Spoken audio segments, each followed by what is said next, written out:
หูเขาหูเฮาหูเท่าหูทันหูกันหูแก่หูการหูชนะหูอภัยและความรู้ที่สุดยอดก็คืออริยสัจสี่คุณธรรมข้อที่สองคือความเพียรพยายามทำมาอย่างก็ต้องทำอย่างจริงจังบ่ท้อแท้บ่ท้อถอยมันปลูกนิสัยความเพียรเอาไว้จนถึงความเพียรเพื่อจะทำลายอกุศลมูลคุณธรรมข้อที่สามคือการสำรวมระวังเมื่อตาหันรูปซึ่งเป็นที่น่าพอใจและบ่น่าพอใจหูได้ยินเสียงซึ่งมีทั้งน่าพอใจและบ่น่าพอใจหูดังหรือจมูกดมกลิ่นซึ่งเป็นที่น่าพอใจและบ่น่าพอใจ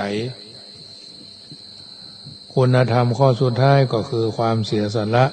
ซึ่งแบ่งออกเป็นสองส่วนคือการเสียสละส่วนภายนอกอันได้แก่เสียสละวัตถุสิ่งของที่จะเกิดเป็นประโยชน์แก่คนอื่นพ้องและการเสียสละส่วนภายในคือการสละอารมณ์ที่บดีต่างๆความโลภความโกรธความหลงทิฏฐิมานะริษยาเป็นต้น หากทุกคนมีคุณธรรมสี่ประการนี้แล้วความสุขความสวัสดีก็ย่อมเกิดขึ้นในตัวให้ตนเฮาบาหารความสวัสดีทั้งหลายเอาความสวัสดีของสัตว์ทั้งหลายนอกจากปัญญาความเพียรความสำรวมอินทรีย์และการเสียสละทั้งปวงนั่นเองที่จะเกิดขึ้นกับตัวกับตนเฮาอันนี้ต่อมาก็คือมีสติไม่พลาดหากประมาทอาจจะตายเพราะคนประมาทเหมือนคนตายแล้วดังนั้นคนที่บ่ประมาทจึงบ่พลาดจากความดีเอาควรบ่ประมาทในกิจดังนี้บ่ประมาทในหน้าที่คือหน้าที่การงานประจำที่ทำประจำที่ทำทุกๆวันหน้าที่ของคนเฮามีอยู่สองหน้าที่โดยธรรมชาติคนเฮาเมื่อเกิดมาต้องมีหน้าที่กันทุกคนเช่นหน้าที่ลูกหน้าที่ของพ่อแม่เป็นต้น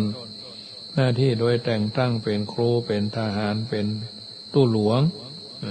เป็นกรรมการเป็นผู้จัดการเป็นต้นหน้าที่ทั้งหมดนี้เมื่อทุกคนต้องเป็นคนต้องทำหน้าที่คือสมบูรณ์อย่าละเลยเลินเล่อหากประมาทเลินผิดพลาด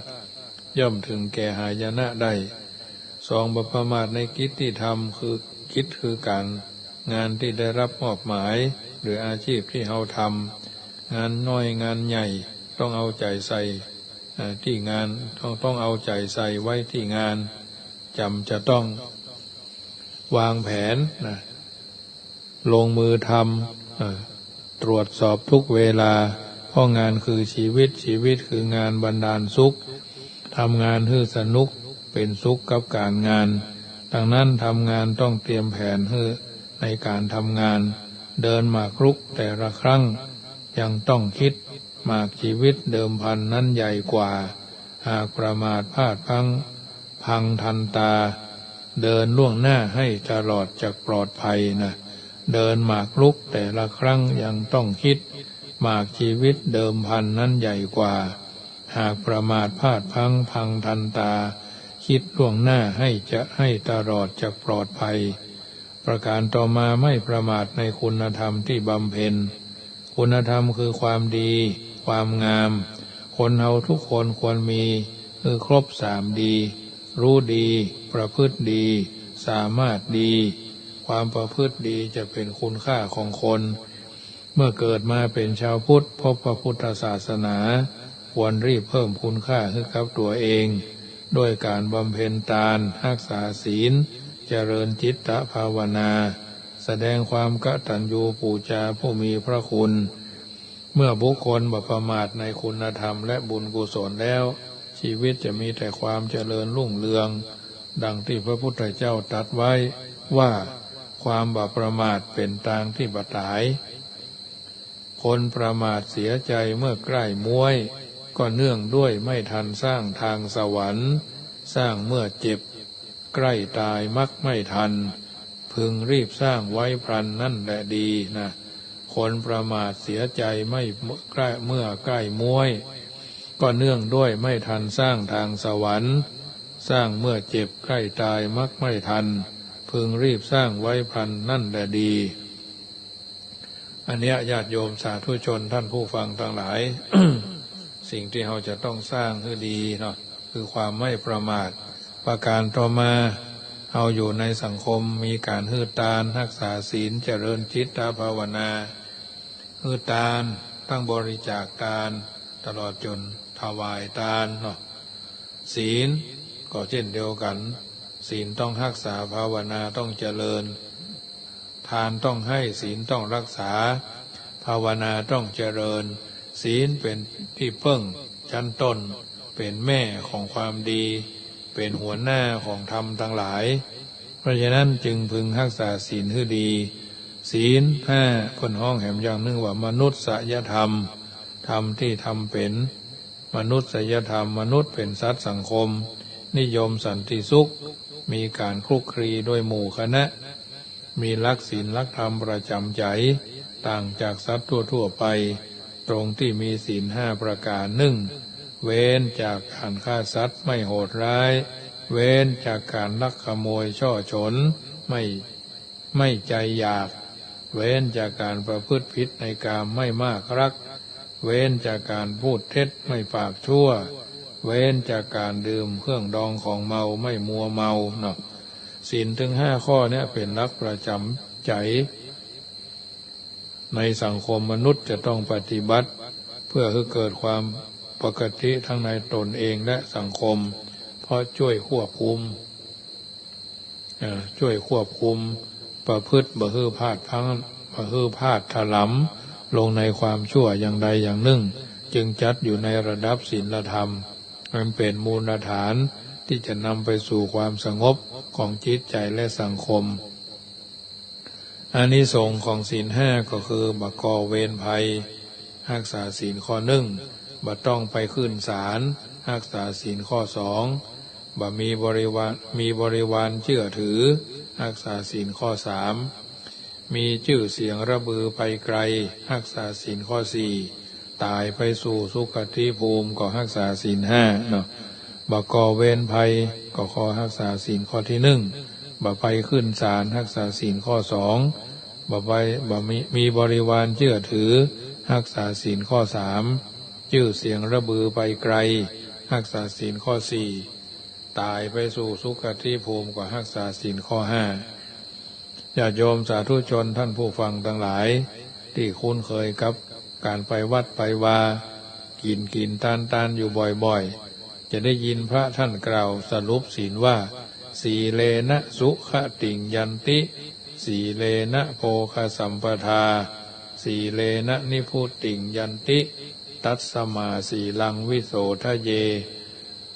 ชนทั้งหลายจะไปสู่สุคติสวรรค์สมบัติได้ก็เพราะศีลจะมีโภคสมบัตินักขอมนุษย์สมบัติก็เพราะศีลจะไปสู่นิพพานสมบัติก็เพราะศีลฉะนั้นพึงรักษาศีลให้บริสุทธิ์เตวานสวรรค์สมบัติมนุษย์สมบัตินิพพานสมบัติจักมีได้เพราะการสมาทานรักษาศีลเท่านั้นศีลห้ารักษาได้ทุกข้อเป็นยอดคนรักษาได้พ่องเป็นบางข้อเป็นยอดกุศลที่กล่าวอย่างนี้เพราะว่าวิธีสมาทานศีลมีอยู่สองแบบสมาทานรวบยอดครบหมดทุกข้อมามีคำว่าวิสูงรักขณัฏฐายะแบบขอรับเป็นบางข้อเช่นมีคำว่าวิสูงรักขณัฏฐายะนะอิมายังพันเตปิสารเนนะสหะเนี่ยอันนี้รวบยอดมะยังพันเตวิสูงนี่เป็นห้องว่าแยกเป็นข้อนะตรงกับโอวาทของท่านเจ้าพระคุณสมเด็จพระมหารัชมังคลาจารย์ผู้ปฏิบัติหน้าที่อดีตผู้ปฏิบัติหน้าที่สมเด็จพระสังฆราชว่าศีลห้ารักษาบ่ครบทุกข้อขอให้ได้สี่ขอให้ได้สี่ข้อบ่ได้ก็ขอให้ได้3 ข้อ3 ข้อบ่ได้ก็ขอให้ได้2 ข้อ 2 ข้อบ่ได้ก็ฮื้อได้1 ข้อถ้ายังฮื้อคำแต่ว่าถ้าข้อเดียวบ่ได้ก็ไปโดดน้ำตายไปประมาณน่ะวิธีรักษาศีลก็คือรักษาศีลให้เหมือนศีลทรัพย์ศีลทรัพย์หรือทรัพย์สินเป็นที่ห่วงแหนของเฮาฉันใดเฮาต้องรักษาศีลให้ดีเหมือนกับเฮาเฝ้ารักษาศีลทรัพย์เต้าชีวิตฉะนั้น2รักษาศีลเหมือนกับสายศีลสีขาวเหนียวขาดยากถ้าบ่ออกแหงก็ขาดบ่อุดและเป็นของศักดิ์สิทธิ์เราต้องรักษาศีลให้บริสุทธิ์ขาดยากบ่ทะลุบ่ด่างพร้อยรักษาศีลให้เป็นสิริมงคลต่อชีวิตรักษาศีลให้เหมือนสายศีลรักษาศีลให้เหมือนสายศีลศีลทุนี่แปลว่าน้ำคนมีศีลรักษาศีลต้องมีลักษณะมีเมตตาจุ่มเย็นไผเข้าใกล้ก็รู้สึกสบายใจปราศจากเวรภัย4รักษาศีลให้เหมือนสตรีรักษาพรหมจรรย์พรหมจรรย์ก็คือเป็นสิ่งที่สตรีห่วงแหนนักที่สุดบางรายถึงกับต่อสู้ดิ้นรนจนตัวเองต้องตายก่อนที่โจรร้ายจะมาพรากพรหมจรรย์เหมือนการรักษาศีลต้องให้รู้สึกว่าใครจะมาจักจวนให้เสียศีล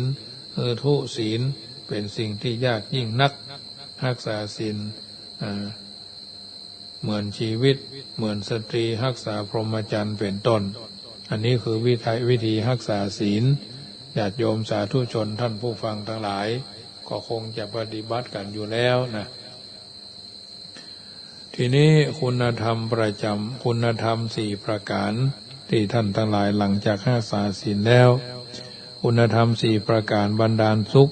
มีอย่างพ้อง1ความสามัคคีเป็นสิ่งสำคัญในทุกระดับชั้นความสงบในครอบครัวความฮักความอบอุ่นความสบายใจ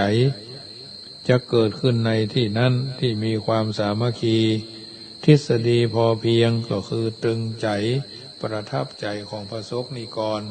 ชาวไทยรับใส่เกล้าใส่กระหม่อมมาปฏิบัติทำให้ชีวิตมีแต่มีความสุขหลีกเลี่ยงยาเสพติดคือทุกบุคคลที่เกี่ยวข้องกับยาเสพติดชีวิตจะอับเฉาบรรณาคบคนเสพตายคนขายติดคุกคือเส้นทางแห่งความเสื่อมนะดำเนินชีวิตโดยความเพียรคือพื้นฐานของวิชาชีพคือการมีความเพียรจึงเป็นอุปกรณ์สำคัญที่ให้เราประสบความสำเร็จเกิดเป็นคนแล้วต้องเพียรหรือพยายามอยู่ร่ำไปทีนี้ญาติโยมสาธุชนกลุ่มบุคคลที่องค์สมเด็จพระสัมมาสัมพุทธเจ้าตรัสไว้มีอยู่4 จำพวกที่เราเคยได้ยินครูบาอาจารย์บัณฑิตนักปราชญ์ผู้รู้ทั้งหลายกล่าวว่ามืดมามืดไปชีวิตเกิดมายากจนแถมดำเนินชีวิตบ่ดีขณะที่มีชีวิตอยู่ก็ไม่ได้ทำมันยังให้เป็นประโยชน์ทั้งในส่วนตนส่วนสังคมและการแสวงบุญอยู่ก็ขาดทุนเมื่อเสี่ยงชีวิตไปก็บ่มีบุญกุศลติดตัวไป2มืดมาสว่างไปคือชีวิตหมดเกิดมายากจนเมื่อดำเนินชีวิตอยู่เป็นคนดีมีน้ำใจมันแสวงบุญเป็นนิจเมื่อเสี่ยงชีวิตไปเขาก็ไปสู่สุคติโลกสวรรค์สว่างมามืดไปก็คือเกิดมาในตระกูลสูงแต่ดำรงตนบ่ดีบ่แสดงบ่สร้างกรรมดีเมื่อเสี่ยงชีวิตไปบุญกุศลก็มีก็จะไปลำบากในโลกหน้าก็คือสว่างมาสว่างไปบุคคลเป็นบุคคลที่เกิดในตระกูลดีสูงส่งย่อมได้เปรียบในการดำเนินชีวิตมากกว่าคนอื่นและตนเองก็ประพฤติดีเมื่อเสี่ยงชีวิตไปแล้วก็จะมีบุญกุศลติดตัวเข้าไปถึงโลกหน้าอันนี้ถือว่าเป็นผู้ที่ว่าบุคคล4 จำพวกประการต่อมาคนเฮาจะสวยจะสดจะงดจะงามแต่เพียงสรีระร่างสังขารและเครื่องประดับนั้นยังบ่พอเพียงและยังบ่เพียงพอต้องงดงามทางด้านจิตใจโดย คำกล่าวที่ว่าไก่งามเพราะขนคนงามเพราะแต่งเป็นคำกล่าวที่น่าคิดทั้งนี้เพราะไก่นั้นมีขนเป็นอาภรณ์ปกปิดกายแล้วก็ไก่ตัวผู้เป็นไก่ที่งามถ้าเป็นมนุษย์คือสัตว์ประเสริฐเนี่ยตัวแม่งามคือแม่หญิงเนาะสุภาพสตรีสวยนางงามจักรวาลนางงามนางสาวไทยนางงามกล้วยนางงามควายนางงามสะปะแหละอันนี้คือโคนงามเป็นคำกล่าวที่น่าคิดพิจารณาเหมือนกันเนาะเพราะฉะนั้นไก่มีขนเป็นอาภรณ์ปิดกายป้องกันอากาศร้อนหนาวตามธรรมดาของธรรมชาติที่ประดับประดาเฮือเสร็จทรัพย์มนุษย์เฮาก็บ่เหมือนไก่คือต้องซื้อเสื้อผ้าอาภรณ์ประดับกายเพื่อความงดงามและปกปิดอวัยวะที่บ่งามตาดังนั้นมนุษย์เฮาจึงแสวงหาเครื่องประดับตกแต่งกันอย่างสุดความสามารถมีเสื้อผ้าแล้วยังพอต้องมีเครื่องประดับอย่างอื่นเข้ามาเสริมเช่นสร้อยคอต่างหูเป็นต้นนอกจากนั้นยังมีเครื่องบำรุงผิวเพื่อดูงดงามตามยุคตามสมัยที่กล่าวมานี้เป็นการตกแต่งในร่างกายเท่านั้นแต่บ่มีการตกแต่งทางด้านจิตใจและเครื่องประดับตกแต่งจิตใจนั่นก็บ่มีบริษัทห้างร้านใดผลิตออกมาขายเพราะฉะนั้นเฮาชื่อสวยทดงดงามแต่เพียงสรีระร่างกายและเครื่องประดับนั้นยังบ่พอเพียงและยังบ่เพียงพอต้องงดงามทางด้านจิตใจโดยวิธีแต่งจิตแต่งใจให้งดงามนั่น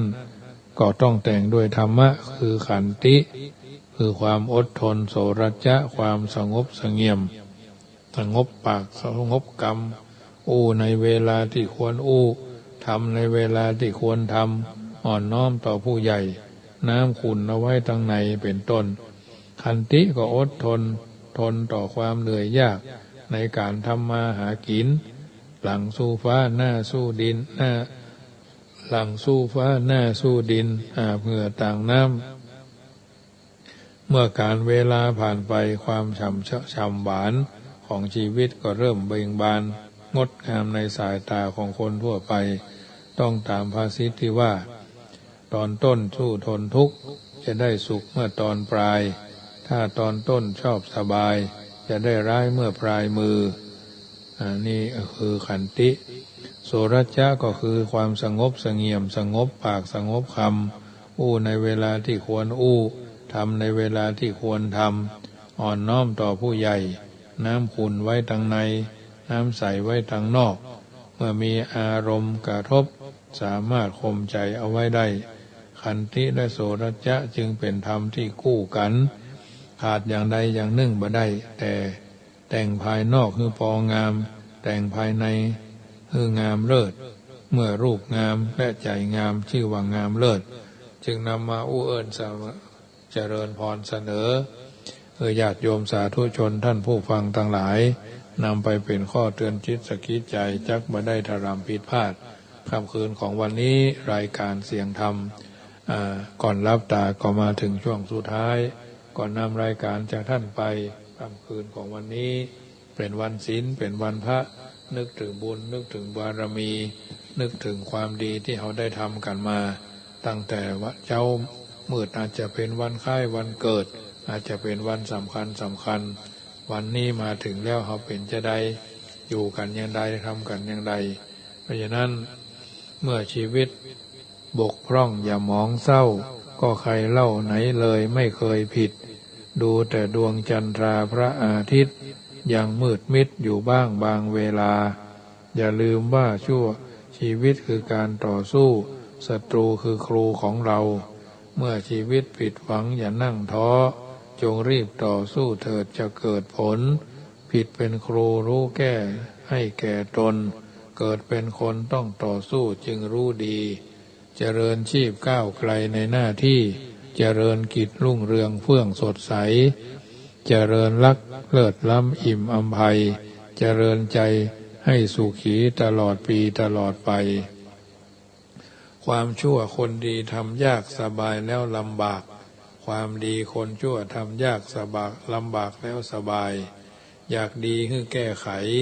อยากบรรลัยให้แก้ตัวอยากชั่วให้ทุศีลอยากร่ำรวยมีกินให้ทำบุญให้ทาน